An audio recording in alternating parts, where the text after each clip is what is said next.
बताऊंगा, ये आप लोगों के साथ मैं शेयर करता हूं।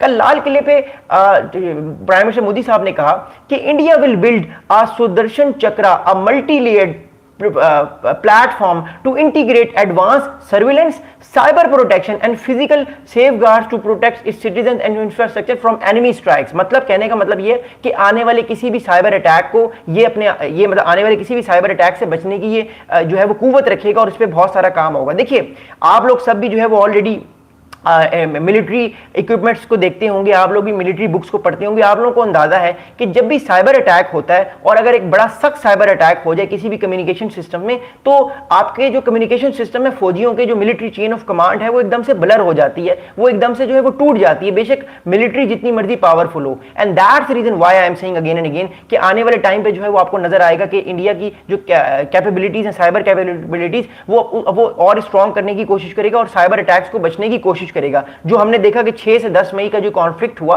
इंडिया उसमें नहीं बच सका, पाकिस्तान ने सक्सेसफुली इंडिया के जो सिस्टम्स हैं, इंडिया की जो कम्युनिकेशन सिस्टम्स हैं उनको पेनिट्रेट किया और मिसाइल्स और इंडिया को नुकसान पहुंचाया। तो अब क्योंकि ऑलरेडी मैं बता चुका हूं पाकिस्तान साइबर सिक्योरिटी वॉरफेयर में इंडिया से काफी आगे निकल चुका है, इस वजह से इंडिया ये कोशिश कर रहा है कि वो भी पाकिस्तान को किसी ना किसी तरीके से मैच करे साइबर सिक्योरिटी में, क्योंकि पाकिस्तान चाइना की हेल्प भी ले रहा है। अब ये जो सुदर्शन चक्रा मिशन है, इसका जो मेजर एस्पेक्ट है वो ये है कि जब भी पाकिस्तान या चाइना से इस पर कोई अटैक हो तो साइबर जो है, साइबर हमला जो है वो कामयाब ना हो सके, यानी साइबर अटैक कामयाब ना हो सके। आप मैं लोगों को एक आने वाले टाइम पे बड़ी इंपॉर्टेंट चीज बताऊंगा, जो आने वाली वॉरफेयर है ना, उस पर कंट्रीज अब एक नया काम कर रही है, जो मैंने ऑब्जर्व किया है। कंट्रीज ये कर रही है कि पहले वो अपने एनिमी को साइबर अटैक से मारती हैं, उसके बाद फिर फिजिकल तरीके से मारती हैं। अब साइबर अटैक से क्यों मारती हैं मैं आपको बताता हूं। देखिए अगर एक बड़ी फौज एक छोटी फौज की तरफ आ रही है तो छोटी फौज ये कोशिश करती है कि वो किसी तरह अपने जो एनिमी है, उसका जो बड़ा एनिमी है, उसको ब्लाइंड कर दे, उसको समझ ही ना आए कि उसने अटैक कैसे करना है। इस वजह से जो छोटी फौज होती है अपना एडवांटेज लेके वो बड़ी फौज को नुकसान पहुंचा सकती है। तो जो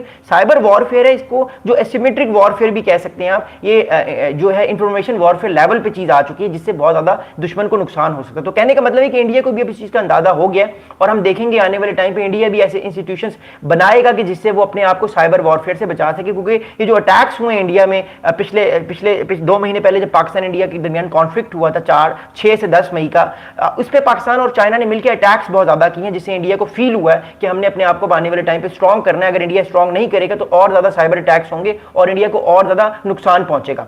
अगला बड़ा इंपॉर्टेंट स्टेटमेंट मैं आपको बताता हूं कि इस पूरे सुदर्शन चक्रा जो इंडिया का डिफेंस इक्विपमेंट है, जो डिफेंस इंडिया का सिस्टम है, इसको कितना टाइम लगेगा। देखिए जब भी कोई मुल्क ऐसी हाई लेवल सोफिस्टिकेटेड टेक्नोलॉजी बनाता है उसको कम से कम 10 से 15 साल लगते हैं। ठीक है, 10 से 15 साल लगते हैं उसको बनाने में, ऐसी हाई लेवल सोफिस्टिकेटेड टेक्नोलॉजी जिससे आप एनिमी को, आप आने वाले अटैक को रोकते भी हैं और अटैक को दोबारा करते भी हैं, रिपल्स करके दोबारा अटैक भी करते हैं। तो इट शोज के इसको 10 साल लगेंगे। मोदी साहब ने कहा है कि 10 साल की टाइम लाइन है, इंडिया ने कहा है कि उसको 10 साल लगेंगे, यानी 2035 तक ये पूरा कंप्लीट होगा। उसके बाद ये इंडिया जो है वो स्टैब्लिश करके बनाएगा।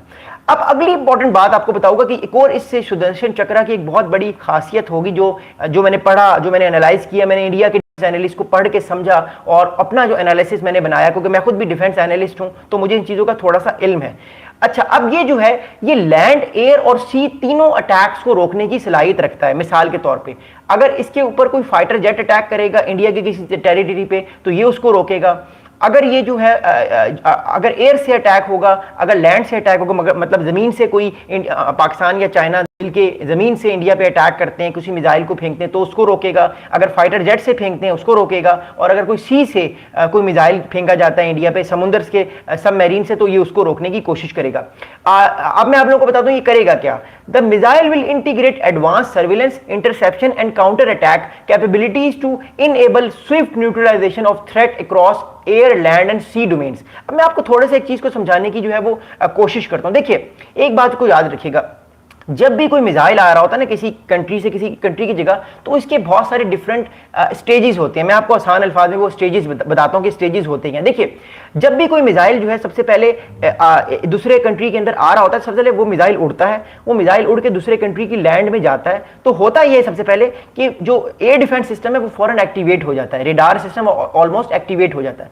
जब रेडार सिस्टम एकदम एक्टिवेट हो जाता है तो उसके बाद वो क्या करता है, रेडार सिस्टम ये करता है कि रेडार सिस्टम ट्रैक करता है उस चीज को कि वो जगह कहां कहां पे जा रही है। मिसाल के तौर पे अब एक जो है वो मिसाइल उड़ के जा रहा है, तो रडार सिस्टम जो है वो एकदम ओपन हो जाएगा, वो ट्रैक करेगा कि ये मिसाइल किस किस जगह पे जा सकता है या किस किस जगह पे जा रहा है। उसके बाद क्या होगा, जब ये प्रॉपर तौर पे रडार सिस्टम को लगेगा कि अब इसको मुझे तबाह करना चाहिए, क्योंकि वो उसको ट्रैक कर रहा है कि किस जगह पे जा रहा है, तो फौरन जो है वो उसको उधर हमला करके उधर मिसाइल मार के उसको तबाह कर देगा। तो दैट्स व्हाट जनरली तौर पे जो एयर डिफेंस सिस्टम है ये जनरली ये करते हैं कि वो ट्रैक करते हैं उस जगह को, उस वेरिएंट को ट्रैक करते हैं कि ये कहां कहां पे मिसाइल किस किस जगह पे जा रहा है और उसको फिर वो तबाह कर देते हैं। लेकिन मैं ऑलरेडी आपको बता चुका हूं कि पाकिस्तान और